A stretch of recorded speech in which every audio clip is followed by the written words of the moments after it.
张相片，唔知你敢有发觉到机关创立称号？这是法国尼斯铁人3项世界锦标赛，今年23岁挪威选手摕到冠军。上届特别的就是要冲过终点线的时，互人看到伊头壳戴一顶帽仔，顶面绣讲是保严的顺德宫，特别显目。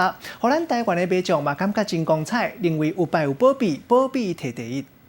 国际铁人竞赛年度胜事之一，法国尼斯的铁人3项世界锦标赛，这个冠军已经出来了。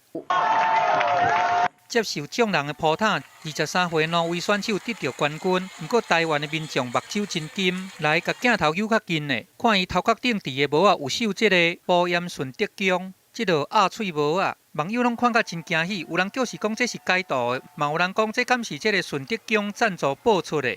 也有网友表示讲，伊摕到第一名，就应该爱来兴愿。要再有人打电话来。因若伫咧中华的顺德宫，就随闹热起来。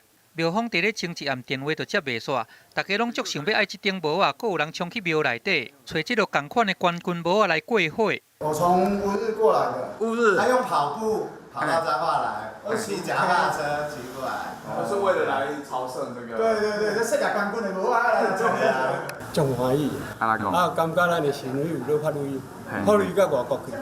根据了解，这个挪威选手是伫咧几落礼拜进前，伫咧日本东京测试赛的时阵，伫咧日本捡到这顶帽仔，伊想讲这顶帽仔会予伊好运。结果伫咧迄场的比赛真正摕到第4名，想袂到这顶帽仔尾也煞予伊摕到冠军。过来甲看一摆伊上尾啊冲线的这个画面，这顶保严顺德宫的帽仔总啊青扬起来。记者综合报道。